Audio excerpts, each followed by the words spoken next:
నీ జీవితంలో నువ్వు పాపివని గుర్తించినప్పుడు వెంటనే రెస్పాండ్ అవుతున్నావా? వెంటనే రెస్పాండ్ అయితేనే నీ జీవితంలో నువ్వు ఆశీర్వదించబడతావు. పేతురుతో ప్రభు అంటాడు, పేతురు లే, నిన్ను మనుషులు పట్టు జాలరుగా చేస్తాను. దేవుని బిడ్డలారా, నీ జీవితంలో ఒక కొరత, ఒక కొదువ దేవుడు తీసుకొని వచ్చి నీలో ఆత్మీయంగా ఉండేటువంటి ఆకలిని దేవుడు తట్టి లేపుతాడు. ఏంటి తెలుసా? నీకు దేవుడు అవసరం నీ పాపాల నుంచి విడిపించడానికి. ఈరోజు దేవుడు మనతో మాట్లాడుతున్నాడు. దేవుని వాక్యం దగ్గరికి వచ్చినప్పుడు జరిగేటువంటి మొట్టమొదటి కార్యం ఏంటి తెలుసా? నిన్ను ధన్యునిగా చేసే దేవుని యొక్క కార్యం ఏంటి తెలుసా? నీ జీవితంలో నువ్వు పాపివని దేవుడు నీతో మాట్లాడతాడు. నీతో దేవుడు మాట్లాడతాడు. నువ్వు పాపివి, నీలో తప్పు ఉంది, సరి చేసుకో.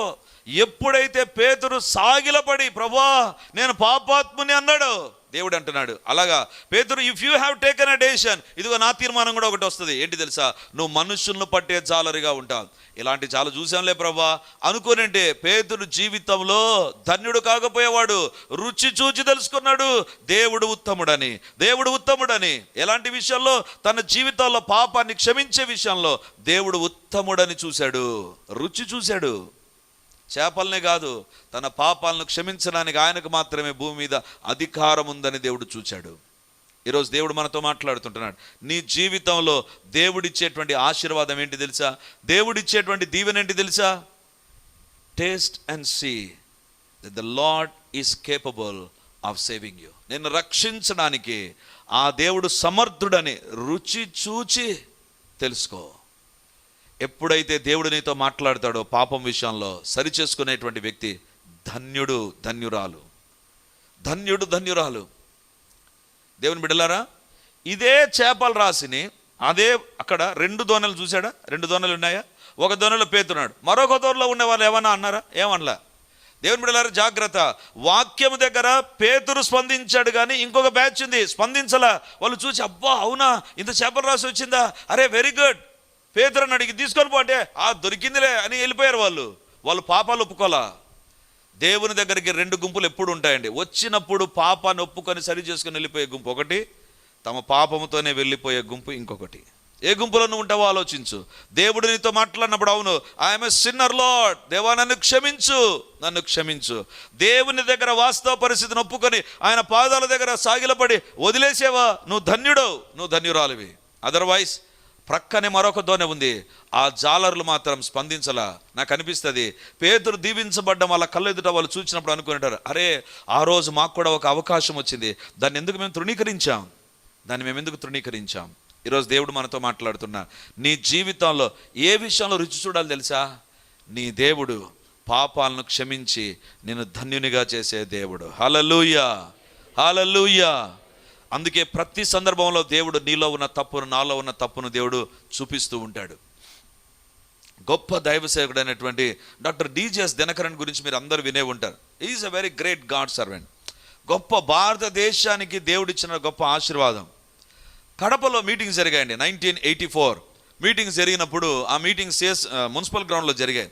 ఆదివారం సిఎస్ఐ ఇప్పుడు ఉండేటువంటి చర్చిలో, ఇప్పుడు ఉండేటువంటి సిఎస్ఐ సెంట్రల్ చర్చి, అప్పుడు ఇంకా నిర్మాణం జరగల, ఊరికే పిల్లర్స్ వేశారు. అక్కడే మీటింగ్ ఏర్పాటు చేశాం.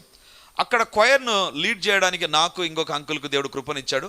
6 మందిమే, 2 జెంట్స్, నేను ఇంకొక అంకుల్, తర్వాత ఒక 4 సహోదరులు, మేమే క్వైర్ లీడ్ చేశాం. కాబట్టి స్టేజ్ పైనే ఉండేవాళ్ళం. స్టేజ్ పైన ఆదివారం రోజున స్టేజ్ పైన మేము ఉన్నామండి. మెయిన్ స్టేజ్ పైన అప్పుడు సిఎస్ఐ పాస్టర్ ప్రభునందు నిద్రించిన ఐఎంఎన్ జ్యోతమ్మ ఆడున్నారు, ఆమె ప్రక్కన బిషప్ ఉన్నారు, తర్వాత డిజిఎస్ దినకరన్ వాళ్ళ భార్య వాళ్ళ కుమారుడు అంతా కూర్చున్నారు. మేము ఆ కార్నర్లో అలా కూర్చున్నాం, గాయక బృందం కదా, సరే కూర్చున్నాం. సందేశము డిజిఎస్ దినకరన్ గారు ఇచ్చారండి. ఇచ్చి చాలా గొప్ప సందేశం ఇచ్చారు. ఇచ్చిన తర్వాత జ్యోతమ్మ పాస్టర్ గారు ఏమన్నారు తెలుసా? దేవునికి మనం కానుక ఇవ్వాలి, కానుక ఇచ్చేటప్పుడు మీ చేతుల్లోని కానుక తీసుకోండి, అందరూ తీసుకోండి అన్నారు. అందరూ తీసుకున్నారు. మీ జీవితంలో దేవుడు మిమ్మల్ని ఆర్థికంగా దీవించాలంటే మీ కానుక ఇట్లా చేతుల్లో పైకి ఎత్తి పట్టుకోనండి, నేను ప్రార్థన చేస్తాను దేవుడు మనల్ని దీవించినట్లుగా. అంటే అందరం ఎత్తామండి. అందరు ఎత్తి అందరిని చూస్తున్నా, అందరు ఎత్తారంటే మొత్తం అందరు ఎత్తారు. అందరు పిడికిలు మూసారు. దాంట్లో కానుకుందో లేదని తెలియదు, కానీ ఒకటి మాత్రం వాసం, పైకి చేయి ఎత్తినారు, కళ్ళు మూసుకున్నారు. స్టేజ్ పైకి చూస్తే డీజెస్ దినకరన్ అంకుల్ కానుక తీసుకొని చేయి పైకెత్తినాడండి. షాక్ అయిపోయినా నేను. అంటే దేవా, నేను ఇచ్చేటువంటి కానుక దగ్గర నన్ను ఆర్థికంగా దీవించు అని ఒక దైవ సేవకురాలు చెప్తే, నేను ఇప్పుడు వాక్యం చెప్పాను కదా, నేనేది లోబడేది, నా ఇష్టం, నేను టాప్ ఈ అనలేదు. వెంటనే వాక్యానికి విధేయత చూపించాడండి. నాకు అనిపించింది, ఎందుకు వాళ్ళు గొప్ప సేవకులు అయ్యారంటే, దేవుడు ఎప్పుడు వాళ్ళతో మాట్లాడినా they use to respond very quickly. వెంటనే పేతురు అది చూచి యేసు మోకాళ్ళ ఎదుట సాగిలపడి అంటున్నాడు, ప్రభా, పాపాత్మని నన్ను విడిచిపో. నీ జీవితంలో దేవుడు నీతో మాట్లాడినప్పుడు the moment you respond to the word of God, దేవుని వాక్యానికి, దేవుని సందేశానికి, దేవుని కార్యాలకు నువ్వు స్పందించి నీ జీవితంలో సరి చేసుకుంటే నువ్వు ఉత్తముడమైన వ్యక్తివి, ధన్యునిగా మారుతావు, దేవుని రుచి చూచినటువంటి వ్యక్తిగా మారుతావు. దేవుని బిడ్డలారా, 2 గుంపులు ఉంటాయి. పేతురు చూచి సాగిలపడి పాపాత్ముడని ఒప్పుకున్నాడు, పేతురును దేవుడు ఆశీర్వదించాడు. మరొక బ్యాచ్ ఉంది అక్కడే. ఆ చేపల రాశి జనసమూహంలో ఎవరైనా సాగిలపడ్డారు? చేపల రాశిని చూసి పక్క దోణిలో వాళ్ళు ఏమైనా సాగిలపడ్డారు? లేదు. వాళ్ళ దారి వాళ్ళు ఎంచుకున్నారు. పేతురు మాత్రం హీ హాజ్ రెస్పాండెడ్. దేవుని బిడ్డలారా, నీ జీవితంలో ఇప్పుడు ఒక ప్రశ్న అడుగుతున్నా, పాప క్షమాపణ విషయంలో దేవుని రుచి చూచావాను? దేవుని దగ్గర నీ పాపాలు ఒప్పుకున్నావా? నిజంగా నీ పాపాలు ఒప్పుకొని దేవుని దగ్గర ఆ పాప జీవితాన్ని విడిచిపెట్టేటువంటి వ్యక్తివి అయితే గుర్తుంచుకో, నీవు దేవుని దగ్గర పాప క్షమాపణ ప్రార్థన విషయంలో రుచి చూచి దేవుడు ఉత్తముడని తెలుసుకొని ఆయన క్షమించే దేవుడు, ఆయన దర్శించే దేవుడు అని ఎప్పుడైతే నమ్ముతావో, God is going to lift you up in your life. నీ జీవితంలో దేవుడు నిన్ను దీవిస్తాడు. మొదటిగా ఏ విషయంలో రుచి చూడాలి తెలుసా? నీ జీవితంలో పాపాన్ని ఒప్పుకునే విషయంలో దేవుని రుచి చూసి తెలుసుకో, యెహోవా ఉత్తముడని. రెండవదిగా బైబిల్లో మీరు గమనిస్తే మార్కు సువార్త 4వ అధ్యాయం 35 నుంచి 38. ఆ దినమే సాయంకాలమైనప్పుడు ఆయన అద్దరికి పోవుదమని వారితో చెప్పగా, వారు జనులను పంపివేసి ఆయనను ఉన్నపాటున చిన్న దోణిలో తీసుకొని పోయిరి. ఆయన వెంబడి మరికొన్ని దోణెలు వచ్చెను. అప్పుడు పెద్ద తుఫాను రేగి ఆయన యున్న దోణె మీద అలలు కొట్టినందున దోణె నిండిపోయెను. ఆయన దోణె అమరమున తలగడ మీద తల వాల్చుకుని నిద్రించుచుండెను. వారు ఆయనను లేపి, బోధకుడా, మేము నశించిపోవుచున్నాము, నీకు చింత లేదా అని ఆయనతో అనిరి. ఈ భాగం మనకు తెలుసు. సాయంకాలం అవుతుండగానే యేసుప్రభు ఏం చేశాడంట, తన శిష్యులను, మీ మనము దోణె ఎక్కి అద్దరికి పోదామని చెప్పాడు. అటు ప్రక్కకి వెళ్దాం, ఈ ప్రాంతంలో సువార్త సేవ అయిపోయింది, ఇంకొక ప్రాంతానికి వెళ్దామని చెప్తే అందరూ దోణిలో కూర్చొని బయలుదేరారు. దేవుని బిడ్డలారా, బైబిల్లో మీరు చూస్తే 37వ వచనం, అప్పుడు పెద్ద తుఫాను రేగి ఆయన ఉన్న దోణె మీద అలలు కొట్టినందున దోణె నిండిపోయెను. దోణె నిండిపోయిందంట. అలలు విపరీతంగా కొట్టాయి. వాళ్ళు ఆ సరస్సులో వాళ్ళు వెళుతూ ఉండగా ఆ అలలు ఆ దోణెను కొడితే దోణె అలలతో తాకబడింది, ఆ దోణె నీళ్ళతో కప్పబడింది. ఇక మునిగిపోయే పరిస్థితి వచ్చింది. యేసుప్రభు ఏం చేస్తున్నాడు? హాయిగా నిద్రపోతున్నాడు. క్రైస్తవ జీవితం అంటే ఏంటి తెలుసా? అదే. ఒకవైపు తుఫాను ఉంటుంది, ఒకవైపు గాలి ఉంటుంది, అలలతో బోటు అటు ఇటు ఊగుతూ ఉంటుంది, ఒకవైపు నాశనం అయిపోతున్నాం, నశించిపోతున్నాం అనే శబ్దం వినపడుతుంటుంది. కానీ దేవుని బిడ్డ నిద్రపోతూ ఉంటాడు. నింపాదిగా ఉండేటువంటి జీవితం అండి క్రైస్తవ జీవితం. అక్కడ యేసుప్రభు చూపిస్తుంటున్నాడు. దేవుని బిడ్డలారా, ఈరోజు దేవుడు మనతో మాట్లాడే మాట ఏంటి తెలుసా? మొదటి ప్రశ్న వాళ్ళు వేశారు. ఏమని ప్రశ్న వేశారు చూడండి, 38వ వచనం, ఆయన దోణె అమరమున తలగడ మీద తలవాల్చుకొని నిద్రించున్నాను. వారు ఆయన లేపి, బోధకుడా, మేము నశించిపోవచ్చున్నాము, నీకు చింత లేదా? మొదటి ప్రశ్న ఏమన్నారు? నీకు చింత లేదా? యేసు ప్రభుని చూసి అంటారు, ఏం నీకు చింత ఏమన్నా ఉందా? కొంచెమన్నా ఆలోచన చేస్తున్నావు మా గురించి అంటే రాయడానికి చాలా పాష్గా రాశారు. చింత లేదా, అదేందో చింత లేదు ఇక యేసు పుట్టానన్న పాటలాగా ఉన్నది. వాస్తవానికి అక్కడ వాళ్ళు భయపడి బైబిల్లో బోధకుడా, మేము నశించిపోతున్నాం, నీకు చింత లేదా? ఏంటి నిద్రపోతున్నావు? ఇట్లా నిద్రపోతున్నావు ఏంటి? యోనా ఒక పెద్ద నాయనలాగా నిద్రపోతున్నావేంటి నువ్వు? దోణెను అలలు తాకుతూ నీళ్లతో నింపబడుతుంటే నువ్వేంటి నిద్రపోతున్నావు? చింత లేదా? దేవుని బిడ్డలారా, దేవుడు వీరికి ఒక పాఠాన్ని నేర్పించాలని కోరాడు. వీళ్ళు అడుగుతున్నారు, ప్రభువా, నీకు చింత లేదా? చింత లేకుండా ఏంది అట్లా నిద్రపోతున్నాను? అలా నిద్రపోవచ్చా నువ్వు? దేవుని బిడ్డలారా, తుఫానులో దేవుడు వీరికి ఒక సందేశాన్ని నేర్పుతున్నారు. తుఫానులో దేవుని రుచి చూడడం వీరికి నేర్పుతున్నారు. అక్కడ ఖాళీతనంలో దేవుని రుచి చూసేటట్లు దేవుడు చేశాడు. ఇక్కడ తుఫానులో దేవుని రుచి చూశారు. ఏమని అడుగుతుంటున్నారు? ప్రశ్న ఏంటి? వాళ్ళు వేసిన మొదటి ప్రశ్న ఏంటి? నీకు చింత లేదా? మళ్ళీ ఇదే శిష్యులు ఇంకొక ప్రశ్న కూడా వేశారండి. చూడండి 41వ వచనం ఏమని ప్రశ్నించారు చూడండి. వారు మిక్కిలి భయపడి ఈయన ఎవరో గాలియు సముద్రమును ఈయనకు లోబడుచున్నవని ఒకనితో ఒకడు చెప్పుకొనిరి. ఇప్పుడు ఇంకొక ప్రశ్న ఏంటి? ఈయన ఎవరో? గాలి సముద్రము ఈయనకు లోబడుచున్నది. అంటే అంతవరకు వాళ్ళు ఏమని చూశారు తెలుసా? ఈ యేసు ప్రభు మాట్లాడితే ప్రజలు రక్షించబడతారు, ఈ యేసు ప్రభు మాట్లాడితే అద్భుతాలు జరుగుతాయి, ఈ యేసు ప్రభు మాట్లాడితే సూచక్రియలు జరుగుతాయి, ఈ యేసు ప్రభు ఆజ్ఞాపిస్తే దయ్యాలు పారిపోతాయి, ఈ యేసు ప్రభు దగ్గరికి వస్తే ఏదైనా బాగవుతుంది. ఇప్పుడు వాళ్ళకు ఒకటి నేర్పిస్తున్నాడు, రుచి చూపిస్తుంటున్నాడు. ఏంటి ఆ రుచి? యెహోవా ఉత్తముడు. ఎలాంటి విషయాల్లో? పరిస్థితులు అనానుకూలంగా ఉన్నప్పుడు. Uncontrollable weather. మనిషి దేన్నైనా కంట్రోల్ చేస్తాడు కానీ వాతావరణాన్ని కంట్రోల్ చేయలేడు, గాలిని కంట్రోల్ చేయలేడు, సముద్రాన్ని కంట్రోల్ చేయలేడు. ఇప్పుడు అలాంటి పరిస్థితుల మధ్య శిష్యులను నడిపించినప్పుడు వాళ్ళు అంటున్నారు, ప్రభువా నీకు చింత లేదా? అవునా, నాకు చింత లేదు కాదు, నేను నేర్పించిన మీకు నేనెవరో మీరు ఇంకా తెలుసుకోవాలి. అందుకే బైబిల్లో వారు అంటది, వారు మిక్కిలి భయపడి 41వ వచనం, ఈయన ఎవరు?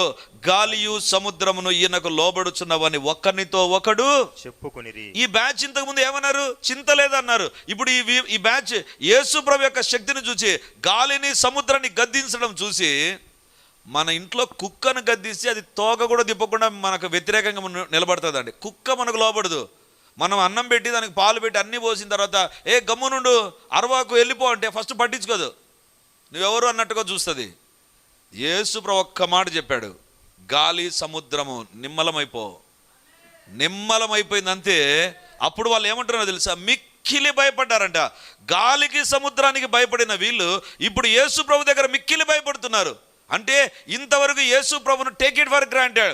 యేసు ప్రభా దేవుని వాక్యం చెప్తాడు, యేసు ప్రభా అద్భుతాలు చేస్తాడు, యేసు ప్రభా మేలు చేస్తాడు. కానీ ఎప్పుడైతే ఆయన అధికారాన్ని చూచారో భయపడిపోయారు. మిక్కిలి భయపడిపోయి వాళ్ళు అంటున్నారు, గాలియు సముద్రము లోబడుచున్నవని చెప్పకముందు ఈయన ఎవరో? అసలు ఏంటిది ఇది? మనిషిగా గాలిని ఆజ్ఞాపించడం ఏంటి, సముద్రాన్ని ఆజ్ఞాపించడం ఏంటి? దేవుడు వీళ్ళకు ఒక అనుభవం కూడా నడిపిస్తూ దేవుని రుచి చూచేటట్లు చేస్తున్నాడు. దేవుని బిడ్డలారా, మొదటిగా దేవుడు ఎక్కడ నీకు రుచి చూపిస్తాడు తెలుసా? నీ కష్టముల మధ్య, నీ శోధనల మధ్య నువ్వు పాపివి అనేటువంటి సత్యాన్ని నీకు నేర్పిస్తాడు. రెండవదిగా నీ కష్టముల మధ్య ఎంత పవర్ఫుల్లో దేవుడు నీకు నేర్పిస్తాడు. శిష్యులకు గాలి సముద్రం వచ్చేటువంటి ఆ సముద్రంలోకి తీసుకొని వెళ్ళాడు యేసు ప్రభు. బైబిల్లో వ్రాయబడింది, వర్తమాన భూత భవిష్యత్ కాలాల్లో ఉండే దేవుడు, భవిష్యత్తులో కూడా ఉండగలిగిన దేవుడు. ఆ సముద్రంలో ఏం జరుగుతుందో తెలీదా? తెలుసు. అయినా ఒక ఉద్దేశంతో శిష్యులతో వెళుతున్నాడు, అయినా ఒక ఉద్దేశంతో నిద్రపోతున్నాడు. ఇది నాన్న నీ కుటుంబంలో ఒక డిస్టర్బెన్స్, ఇది నాన్న నీ కుటుంబంలో గాలి సముద్రం అలలు లేపబడి ఉక్కిరి బిక్కిరైపోతుంటే దేవుడు ఏం చేస్తున్నాడు అనుకోవద్దు. అక్కడ నువ్వు రుచి చూడడానికి ఒక పాఠం ఉంది, అక్కడ నువ్వు తెలుసుకోవడానికి ఒక విషయం ఉంది. రుచి చూసి తెలుసుకొని దేవుడు ఉత్తముడని తెలుసుకోవడానికే some time God leads you through some disturbances. ఈయన ఎవరో? గాలి సముద్రము ఈయనకు లోబడుచున్నవి. ఇప్పుడు వాళ్ళు 2 ప్రశ్నలు వేశారు కదా, యేసు ప్రభు కూడా తగ్గకుండా ఒక ప్రశ్న వేశాడు. చూడండి మార్కు సువార్త 4:40. అప్పుడు ఆయన, మీరెందుకు భయపడుచున్నారు? మీరింకనూ నమ్మిక లేకయున్నారా అని వారితో చెప్పాను. ఇప్పుడు యేసు ప్రభు కూడా ప్రశ్నిస్తుంటున్నాడు. మీరు 2 ప్రశ్నలు వేశారా? ఇదిగో నా ప్రశ్న ఒకటి ఉంది. ఏంటి? మీరింకను నమ్మలేక ఉన్నారా? అంటే అన్ని బాగున్నప్పుడే నమ్ముతున్నారా? గందరగోళం అయిపోయినప్పుడు నమ్మలేకున్నారా? డిస్టర్బెన్స్ వచ్చినప్పుడు నమ్మలేకున్నారా? తుఫాను రేగినప్పుడు నమ్మలేకున్నారా? గాలి వీచినప్పుడు నమ్మలేకున్నారా? బాగుంటేనే నమ్ముతున్నారా? బాగలేకపోతే నమ్మలేకున్నారా? ఈరోజు దేవుడు మనతో మాట్లాడుతుంటున్నాడు. నీ జీవితంలో ఏవో కొన్ని విషయాలు నమ్ముతున్నావు, కొన్ని విషయాల్లో నమ్మకం లేకుండదేమో. అందుకే దేవుడు అంటున్నాడు, ఒక అనుభవం గుండా దేవుడు నిన్ను నడిపించి దేవుడు ఏం చేస్తాడంటే, నీవు తెలుసుకుంటావు యెహోవా ఉత్తముడని, దేవుడు మంచి దేవుడని. నీ జీవితంలో ఆయన ఎవరో నువ్వు అర్థం చేసుకోవడానికి నీకు రుచి చూపిస్తాడు. ఆయన ఎవరో నీకు అర్థమయ్యేటట్లు చేస్తాడు. ఈరోజు ఎలాంటి డిస్టర్బెన్స్ కూడా నువ్వు వెళ్తున్నా, this is the message for you. ఈ యొక్క సందేశం నీ కొరకు నా కొరకే. ఆయన ఎవరో మరింతగా నువ్వు తెలుసుకుంటావు. హల్లెలూయా. మరింతగా నువ్వు తెలుసుకుంటావు, మరింతగా ఆయన శక్తిని నువ్వు తెలుసుకుంటావు. మొదటిగా నీవు పాపివని తెలుసుకోవడానికి నీకు దేవుడు రుచి చూపిస్తాడు. రెండవదిగా నీ కష్టాల్లో ఆయన ఎవరో నువ్వు తెలుసుకోవడానికి ఆయన నీకు రుచి చూపించి నేను ధన్యునిగా చేస్తాడు. దేవుని బిడ్డలారా, మూడవ భాగాన్ని చూపించి నేను ముగిస్తాను. మన మూల భాగంలోనికి వద్దాం. 34వ కీర్తన 8వ వచనం. 34వ కీర్తన 8వ వచనం. యెహోవా ఉత్తముడని రుచి చూచి తెలుసుకొనుడి. యెహోవా ఉత్తముడని రుచి చూచి ఏం చేయాలి అంట? తెలుసుకొనుడి. ఎప్పుడు రాసావు దావీదు ఈ మాట? బైబిల్లో చూడండి పైన ఏమని ఉంటుంది? 34వ అధ్యాయం మొదటి వచనం పైన ఏమని ఉంటుంది? చదవండి బ్రదర్. దావీదు అబీమెలెకు ఎదుట వెర్రివాని వలె ప్రవర్తించి అతని చేత తోలివేయబడిన తర్వాత రచించిన కీర్తన. అబీమెలెకు రాజు దగ్గరికి వెళ్ళాడు. వెళ్ళినప్పుడు వెర్రివాని వలె ప్రవర్తించి తప్పించుకొని బయటకు వచ్చాడు. వచ్చినప్పుడు దావీదు రాస్తున్నాడు, యెహోవా ఉత్తముడని రుచి చూచి తెలుసుకొనుడి. వెర్రివాన్లాగా ప్రవర్తించిన తర్వాత దావీదు రాసే కీర్తన ఇది, యెహోవా ఉత్తముడని. ఈ భాగం ఎక్కడుంది? సమూయేలు మొదటి గ్రంథం 21వ అధ్యాయం 10వ వచనం నుంచి చదువుదాం. అంతటా దావీదు సౌలునకు భయపడినందున ఆ దినమున లేచి పారిపోయి గాతు రాజైన ఆకీషు నొద్దకు వచ్చెను. ఆకీషు సేవకులు, ఈ దావీదు ఆ దేశపు రాజుగాడా? వారు నాట్యమాడుచు గాన ప్రతిగానములు చేయొచ్చు. సౌలు 1000 కొలది హతము చేసిననియు దావీదు 10,000 కొలది హతము చేసిననియు పాడిన పాటలు ఇతని గుర్చివే కదా అని అతని బట్టి రాజుతో మాట్లాడగా. ఇక్కడ ఒక ప్రశ్న మిమ్మల్ని అడుగుతాను. 34వ కీర్తన పైన ఏమన్నాడు? అబీమెలెకు రాజు దగ్గర వెర్రివాని వలె ప్రవర్తించాడు. ఇప్పుడు 10వ వచనంలో ఏమనుంది? అంతటా దావీదు సౌలునకు భయపడినందున ఆ దినమున లేచి పారిపోయి గాతు రాజైన ఆకీషు నొద్దకు వచ్చెను. ఈ భాగాన్ని చూసినప్పుడు కొంతమంది ఏమంటారంటే బైబిల్ తప్పండి. 34వ కీర్తనలు ఏమన్నారు? అబీమెలెకు అన్నారు. రాజులు మొదటి గ్రంథం 21:10లో ఆకీష్ అంటున్నారు. ఆకీష్ కరెక్టా? అబీమెలెకు కరెక్టా? ఏది కరెక్ట్? ఒకవేళ అనుకుందాం తెలుగు బైబిల్లో తప్పు అనుకుని ఇంగ్లీష్ బైబిల్లో కూడా అట్లే ఉంటుంది. 34:1వ వచనం పైన అబీమెలెకు రాజు అని ఉంటుంది. కానీ ఈ యొక్క సమూయేలు మొదటి గ్రంథం 21:10లో అబీమెలెకు ఉండదు, ఆకీష్ అని ఉంటుంది. అందుకే బైబిల్ తప్పులు తడక అంటారు చాలామంది. దేవుని బిడ్డలారా, వాస్తవానికి ఏంటంటే ఆకీషు అనేటువంటిది రాజు పేరు, అబీమెలెకు అనేటువంటిది ఆ రాజుకున్న బిరుదు. రెండు కరెక్టే. ఆకీష్ అనేటువంటిది రాజు పేరు, అబీమెలెకు అనేటువంటిది బిరుదు. అందుకే చాలా సందర్భాల్లో అబీమెలెకు అనే పేరు పరిశుద్ధ గ్రంథంలో మనకు కనబడుతూ వస్తుంది. ఎస్పెషల్లీ ఫిలిస్తీన్లో సంబంధించిన విషయంలో అబీమెలెకు అనేటువంటి పేరు కనబడుతుంది. ఎందుకు తెలుసా? That is the title, name is Achish. ఎందుకంటే కొన్ని మనం తెలుసుకోవాలి. చాలామంది ఈ మధ్యకాలంలో బైబిల్లో తప్పులు ఉన్నాయని వెతుకుతూ ఉంటారు. అందుకోసమే ఈ మాట చెప్తున్నాను. బైబిల్లో వ్రాయబడింది, ఆకీషు నొద్దకు లేదా అబీమెలెకు నొద్దకు దావీదు వెళ్ళినప్పుడు అక్కడ ఉండేటువంటి సైనికులు ఏమని చెప్పారంటే, రాజా ఎవరనుకున్నావు ఈ దావీదు? వీడెవడనుకున్నావు? రాజు 1000 కొలది అంటే దావీదు 10,000 కొలది అని దావీదు గురించి గొప్పలు చెప్పారు. ఆ దావీదు ఎవరు? ఈ యొక్క అబీమెలెకు లేదా ఈ యొక్క ఆకీష్ అనేటువంటి రాజు గాతు అనే ప్రాంతానికి, గాతు అంటే గొల్యాతు యొక్క సొంత ఊరు, గొల్యాతును చంపింది ఈ దావీదే. కాబట్టి ఈ దావీదుని ఇప్పుడు మన చేతిలో దొరికాడు, లేపేద్దాం, చంపి పడేద్దాం, ముక్కలు చేద్దాం, దొరికాడు అని రాజుకు ఇన్ఫర్మేషన్ ఇస్తే దావీదు ఏం చేశాడంటే వెర్రివాన్ లాగా ప్రవర్తించాడంటండి. ఎంత విచిత్రంగా ఉంటుంది తెలుసా బైబిల్. దావీదు వెర్రివాన్ లాగా అంత జొల్లు గార్చుకొని ఏదో పిచ్చి గీతలు రాస్తుంటే రాజు అంటే ఏంది పిచ్చోని తెచ్చారు తీసుకపో. అప్పుడు ఏం చెప్పాలా? మన దగ్గర పోలీస్ డిపార్ట్మెంట్ వాళ్ళు ఉన్నారు, వాళ్ళని అడుగుదాం. ఎవరైనా పిచ్చిగా బిహేవ్ చేస్తే వాళ్ళని గమనిస్తారు పోలీసు వాళ్ళు. వీడు నిజంగా పిచ్చోడా లేకపోతే యాక్టింగ్ పిచ్చోడా అని చూసి ఏం చేస్తారంటే లోపలికి తీసుకుపోయి 4 పీకితే అప్పుడు చెప్తాడు, నేను పిచ్చోన్ని కాదు, నేను మంచోన్నే, కానీ యాక్షన్ చేసినని చెప్తారు. ఒకవేళ ఇంకా ఇనలేదనుకో అప్పుడు 3rd డిగ్రీ ఉపయోగిస్తారు. పిచ్చిగా కొడితే వాస్తవాలన్నీ బయటకు వస్తాయి. నాకు అనిపించింది దావీదు దొరికాడు కదా, సైనికులు రాజా యాక్షన్ చేసి ఇంతకుముందు బాగున్నాడు రాజా, మేము కొట్టి మీ ఎదురు చూపిస్తామని చెప్పొచ్చుగా. ఆహా, చెప్పలా. సైనికులు మాట్లాడకుండా చేసింది ఎవరు? రాజు అతని వదిలేసేటట్లు చేసింది ఎవరు? అక్కడ దొరికాడు, రెడ్ హ్యాండెడ్గా దొరికాడు, వాళ్ళ చేతుల్లో ఎవ్వరు లేకుండా ఒంటరి దొరికాడు. ఆ రోజు గొల్యాతును చంపి మా దేశానికి బాధను, దుఃఖాన్ని, వేదనను, అపజయాన్ని తీసుకొని వస్తావా, ఈరోజు నీ కథ చూద్దాం అనేటువంటి శత్రువుల మధ్య దావీదు అంటున్నాడు, ఆ రోజు నేను చూశాను, నేను ఇంకా చచ్చిపోవాలి. That is my last day in the place called Gath. Gath అనే స్థలంలో నా యొక్క చివరి రోజు అది, నేను అక్కడే సమాధి చేయబడాలి. అలాంటి పరిస్థితుల్లో నేను ఒకటి రుచి చూచాను, యెహోవా ఉత్తముడని. దావీదు దగ్గర అమ్మ లేదు, నాన్న లేరు, అన్నలు లేరు, బంధువులు లేరు, స్నేహితులు లేరు, ఎవ్వరు లేరు, ఒంటరిగా చిక్కేశాడు. అప్పుడు దావీదును వాళ్ళు చంపడానికి రెడీ అయిపోయినప్పుడు దావీదు యొక్క వెర్రితనం కాదు, వెర్రితనం అయితే పోలీసు వాళ్ళు రియాక్ట్ కావాలి, లేదు రాజా వెర్రివాడు కాదు, చంపాడు, బాగుంది, ఇప్పుడు యాక్షన్ చేస్తున్నాడు అని చెప్పి దావీదును వాళ్ళు కోటింగ్ ఇస్తే దావీదు ఒప్పుకుంటాడు. అవి ఏం చేయకుండా దావీదు సింపుల్గా బయటకు వచ్చేసాడు. అప్పుడు దావీదు కీర్తన రాస్తుంటున్నాడు, నేను రుచి చూసి తెలుసుకున్నా యెహోవా ఉత్తముడని. కొన్ని సందర్భాల్లో మన జీవితాల్లో మనకు సహాయం చేయడానికి ఎవ్వరు ఉండరండి. మనం చేసే ప్రయత్నాలు కూడా ఏదో మన చేతనైన ప్రయత్నాలు చేస్తాం, కానీ అప్పుడు దేవుడు మనకు సహాయం చేసి ఆయన ఎవరో చూపిస్తాడు. హల్లెలూయా, హల్లెలూయా. అందుకే దావీదు అంటాడు, దావీదు బైబిల్లో చూడండి 21వ అధ్యాయం 10వ వచనం చూడండి, సమూయేలు మొదటి గ్రంథం 21:10. దావీదు యొక్క పరిస్థితి ఏందో అక్కడ మనం చూస్తాం. అంతటా దావీదు సౌలునకు భయపడినందున ఆ దినముననే లేచి పారిపోయి గాతు రాజైన ఆకీసు నొద్దకు వచ్చెను. దావీదు జీవితంలో 2 భయాలు ఉన్నాయి. ఒకటి, సౌలు రాజు తరిమితే పారిపోయాడు. సౌలు అంటే భయం. ఇప్పుడు సౌలు పేరు చెప్తే వణికేటువంటి వాడు.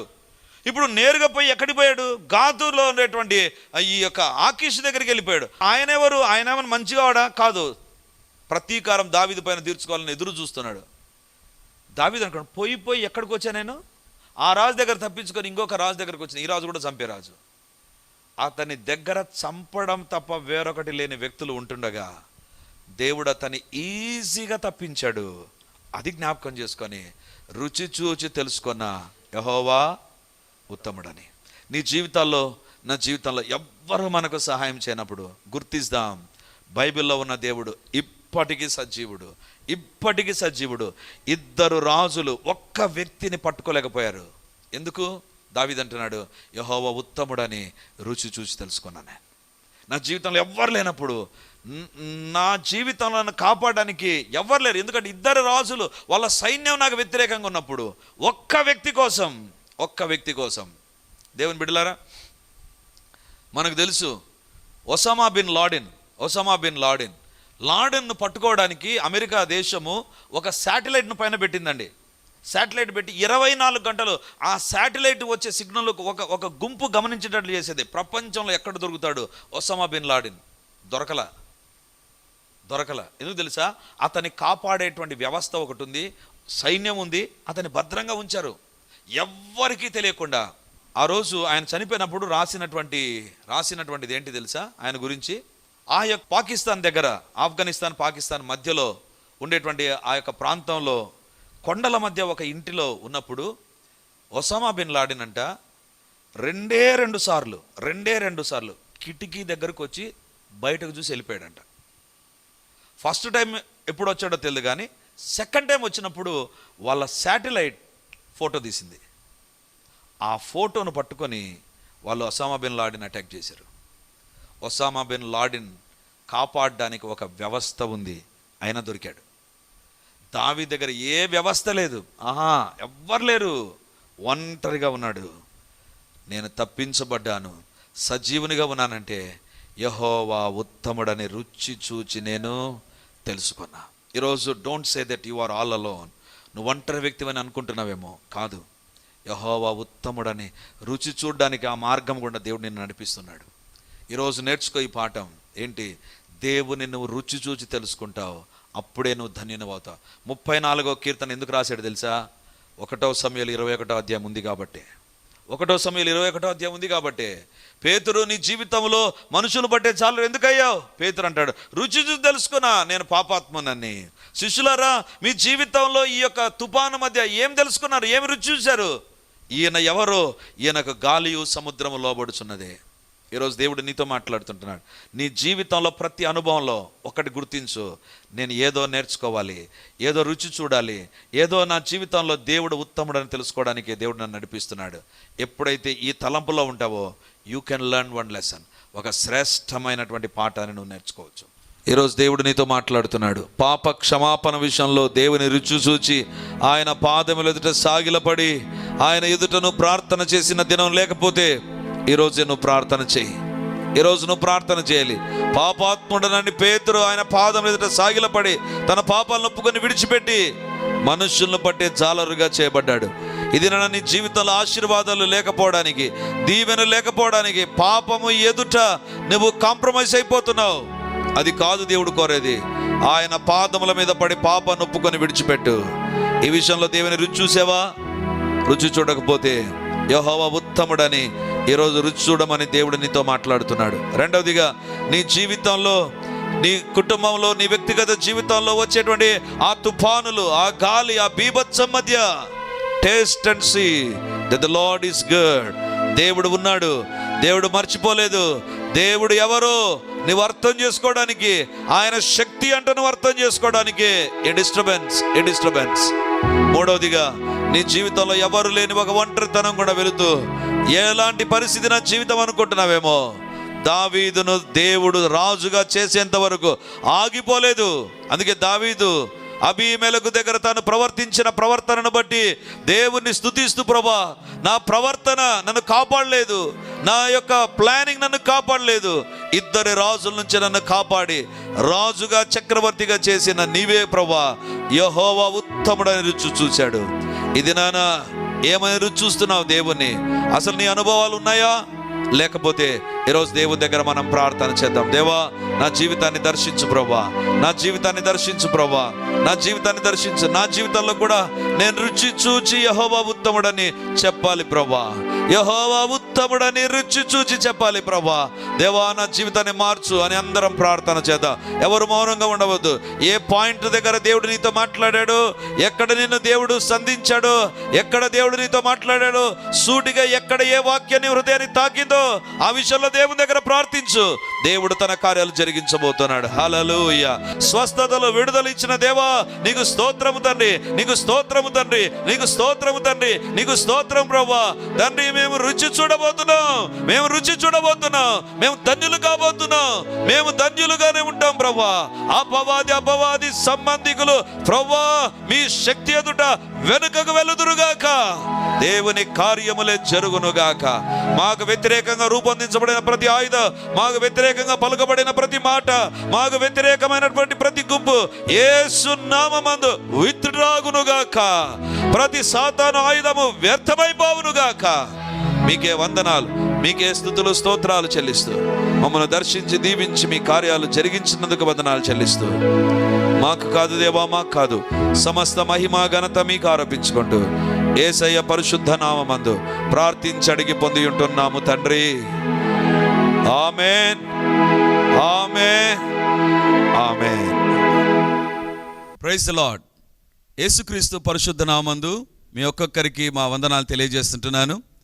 రిడీమర్ చర్చిలో మొదటి ఆరాధన 8 గంటలకు ప్రారంభమవుతుంది, రెండవ ఆరాధన 10 గంటలకు ప్రారంభమవుతుంది, మూడవ ఆరాధన సాయంత్రం 7 గంటలకు ఉంటుంది.